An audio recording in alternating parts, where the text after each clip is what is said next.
साहेब आज नाशिकमध्ये आलेले आहात. अत्यंत जवळच्या सहकार्याचं मुलीचं लग्न आहे आणि त्याच लग्नाला तुमचे जुने सहकारी उपमुख्यमंत्री एकनाथ शिंदे देखील लग्नाला येत आहेत. हे पारिवारिक संबंध म्हणायचे की काही मॅरेज हे काय हा काय राष्ट्रीय विषय आहे का? कोण कोणाच्या लग्नाला येत आहे हा काय राष्ट्रीय आणि राजकीय विषय मला वाटत नाही. बघा, एकतर लग्नाला नक्कीच आम्ही सगळे इथे आलेलो आहोत. मी दौऱ्यावर आहे उत्तर महाराष्ट्राच्या महानगरपालिकांसंदर्भातल्या आमच्या बैठका आणि मेळावे सुरू आहेत. आणि आज इथे आमचे सहकारी शिवसेनेचे महानगर प्रमुख विलास शिंदे यांच्या घरी विवाह सोहळा आहे. आम्ही सगळे आहोत. आता तुमचा जो प्रश्न आहे तो काय फार गांभीर्याने घ्यावा असं मला आता वाटत नाही. एखाद्याच्या मंगल कार्यामध्ये कोणाकडून कोणाला आशीर्वाद द्यावेत हा त्याच्या व्यक्तिगत प्रश्न आहे ना. हे मंगल कार्य आहे एवढंच मी म्हणतो. त्याच्यामुळे मंगलमय लोकांनी अशा कार्याला यायचं असतं. आता त्यांनी कोणाला बोलवलं मला माहीत नाही.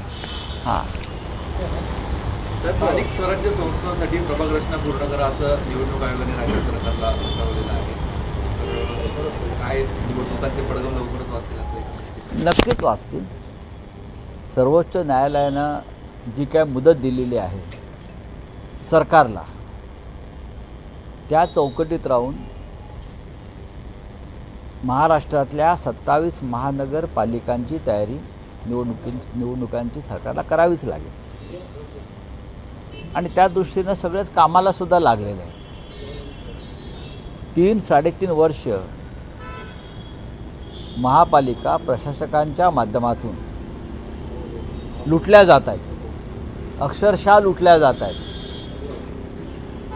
आयुक्तांच्या खांद्यावर बंदूक ठेवून टेंडरबाजी, भ्रष्टाचार, घोटाळे. शहरांची अवस्था बघा ना तुम्ही काय आहे. महानगरपालिका हे जनतेचे नगरसेवक किंवा लोकप्रतिनिधी यांच्या माध्यमातून कामं करणारी संस्था आहे, स्थानिक स्वराज्य संस्था. तुम्ही तिथेही 3 वर्ष 3.5 वर्ष निवडणुका होऊ दिल्या नाही. त्याला काय म्हणायचं? लोकशाहीची ही कुठली तऱ्हा की लोकांना नगरसेवकच द्यायचे नाहीत. त्यांच्या रोजच्या ज्या गरजा आहेत, दिवाबत्ती, पाणी, आरोग्य, शिक्षण, रस्ते, साफसफाई, त्याही तुम्ही होऊ द्यायच्या नाहीत का? तर राजकारण. आणि शेवटी तुम्हाला मग सर्वोच्च न्यायालयानं खडेबोल सुनावले आणि त्यानंतर तुम्ही आता त्या तयारीला लागलेला आहात. आता नाशिकमध्ये सुद्धा तुम्ही अवस्था बघा शहराची, पाण्याची, रस्त्यांची, स्वच्छतेची. नाशिकसारख्या शहरामध्ये मुख्यमंत्री येऊन कुंभमेळ्याची तयारी करतायत पुढल्या. पण आज जो काय कचरपट्टी झालेली आहे नाशिकची, खड्डे बघा रस्त्यावर. एका पावसात पाणी कसं तुमच्या रस्त्यावर पहा ना तुम्ही. ते मुख्यमंत्री दत्तक घेतलेलं शहर आहे ना तुमचं. हे दत्तक घेतलेलं शहर आहे, त्याचे तुम्ही अनाथ आश्रम करून टाकलात. काय करताय तुम्ही? 2 दिवस आपण शहरामध्ये आहात मुख्यमंत्री महोदय. एकदा रात्री गाडी काढा आणि या शहरामध्ये फिरा. वाटल्यास प्रत्येक पक्षाचे 2-2 माजी नगरसेवक घ्या. तुमचेही घ्या, आमचेही घ्या. आणि त्यांच्याकडून तुम्ही हे शहर समजवून घ्या नाशिक. मग कळेल की 3 वर्षामध्ये या शहराची नाही तर प्रत्येक शहराची 27 महानगरपालिकांच्या हद्दींची कशी वाट लागलेली आहे. मधल्या काळामध्ये अवकाळी पाऊस मोठ्या प्रमाणात झाला राज्यात. कृषी मंत्री ज्यावेळेला दौरा करत होते त्यावेळेला अनेक वादग्रस्त वक्तव्य कृषी मंत्र्यांनी केलं. अजितदादा म्हणतायत की आता तुमचे हे बघा, अशा प्रकारचे सगळेच मंत्री त्यांच्या कॅबिनेटमध्ये आहेत ज्यांना हे राज्य समजलेलं नाही, राज्याचे प्रश्न समजलेले नाही. आता आडातच नाही तर पोहरामध्ये कुठून येणार? या राज्याच्या दोन्ही उपमुख्यमंत्र्यांना किती गांभीर्य आहे लोकांच्या प्रश्नाविषयी? या राज्याच्या मुख्यमंत्र्यांना किती गांभीर्य आहे लोकांच्या प्रश्नाविषयी, राज्याच्या प्रश्नाविषयी?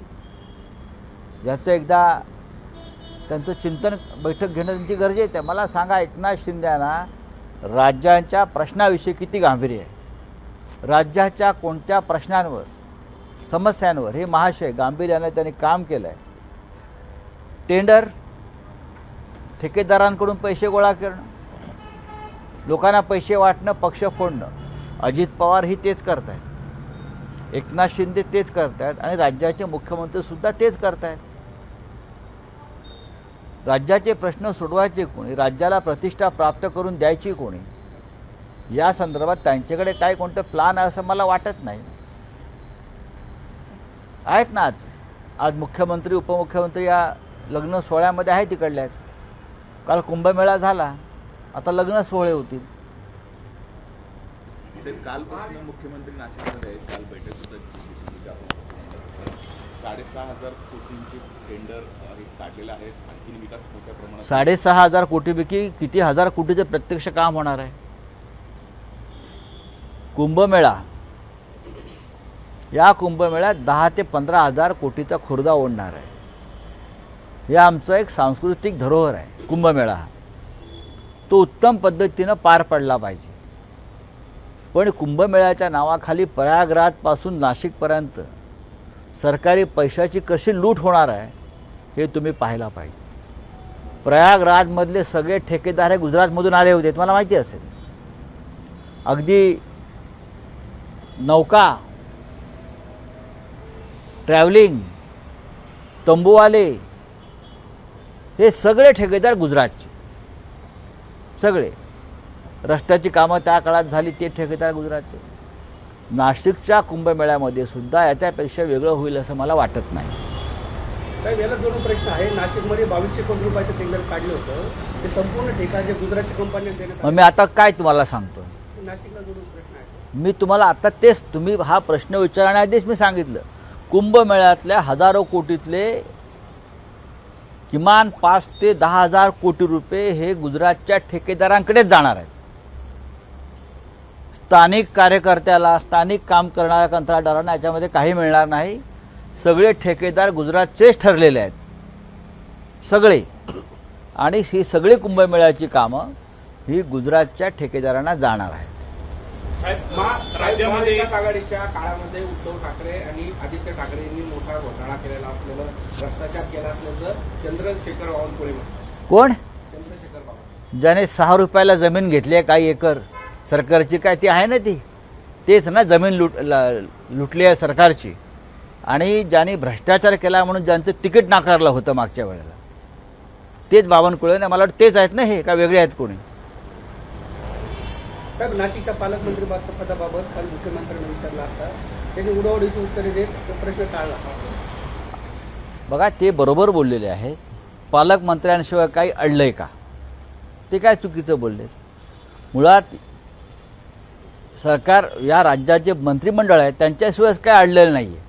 मंत्री कामच करत नाही आहे. मुख्यमंत्री नसले तरी पण राज्य चालत आहे. पण नाशिकवर झालं नाही का?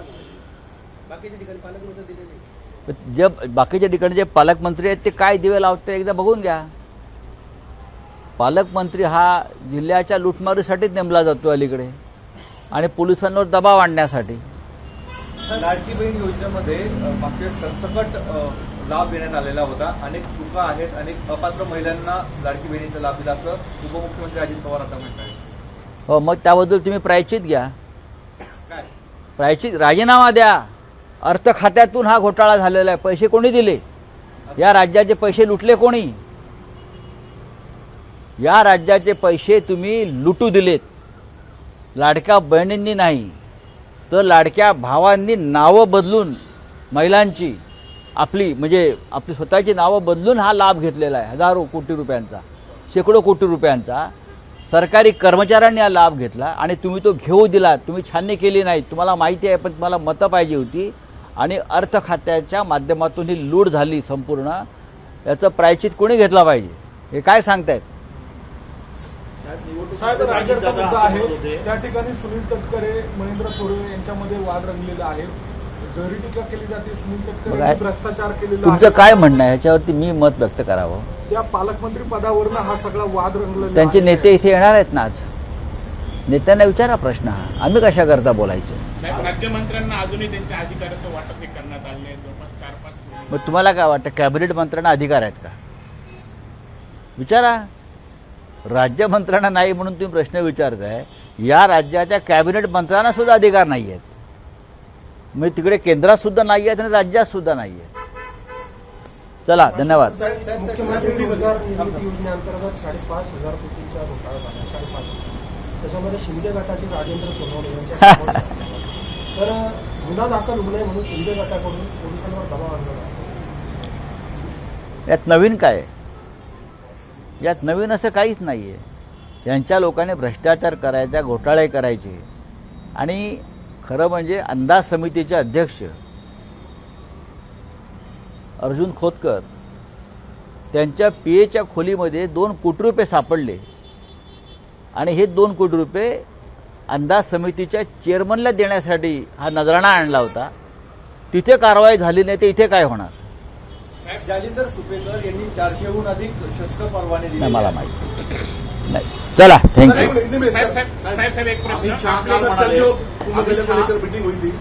काल म्हणाले 2026ला पश्चिम बंगालमध्ये भाजप निश्चितपणे जिंकेल. पश्चिम बंगालला ममता बॅनर्जींनी विस्फोरांचा अड्डा बनवलेला आहे. महाराष्ट्रातल्या सगळ्या ईव्हीएम तिकडे पाठवलेले आहेत. इथून कंटेनर भरून ज्या महाराष्ट्रात ज्या ईव्हीएम वापरल्या हजारो, त्या सगळ्या ईव्हीएम पश्चिम बंगालच्या निवडणुकांसाठी तिथे पाठवायची योजना इथे आहे. त्यासाठी पॅकिंग सुरू आहे. त्याच्यामुळे अमित शहा म्हणतात त्यात तथ्य असू शकेल. बकरी ईदच्या निमित्तानं जी बकऱ्याची कुर्बानी होते ती थांबवावी असं विश्व हिंदू परिषदेने मागणी केलेली आहे. मग त्याच्यावरती मी काय आता मत व्यक्त करू? सरकार पाहिल ना. आपल्या पक्षाची भूमिका, माझ्या पक्षाची भूमिका आहे काय नाही. साहेब आपल्या नाशिकमधीलच पदाधिकारी बाळा दराडे यांनी राहुल गांधींना स्टेट संपला विषय तो. सब कल कुंभ मेले को लेकर मीटिंग हुई. मुख्यमंत्री ने बड़ा पैकेज किया है. पहली बार 13 अखाड़े के परिषद एक साथ आए थे. इसके और वैष्णव मुख्यमंत्री ने कुंभ मेला के लिए जो पैकेज दिया है 6,000 करोड़, 10,000 करोड़, कोई 15,000 करोड़. प्रयागराज में हमने ये कुंभ मेला देखा है. ये पूरा पैकेज, ये पूरी ठेकेदारी, पूरे कॉन्ट्रैक्ट्स गुजरात के कॉन्ट्रैक्टर्स को पैसा मिलता है. यहाँ भी जो भी काम निकलेगा नासिक शहर में कुंभ मेला के नाम पर, ये सभी काम गुजरात के ठेकेदारों को जाने वाला है. उसके लिए सब ये पैकेज चल रहा है. महाराष्ट्र में कुछ नहीं रहेगा. वहाँ से लोग आएंगे, यहाँ से पैसा लेकर जाएंगे.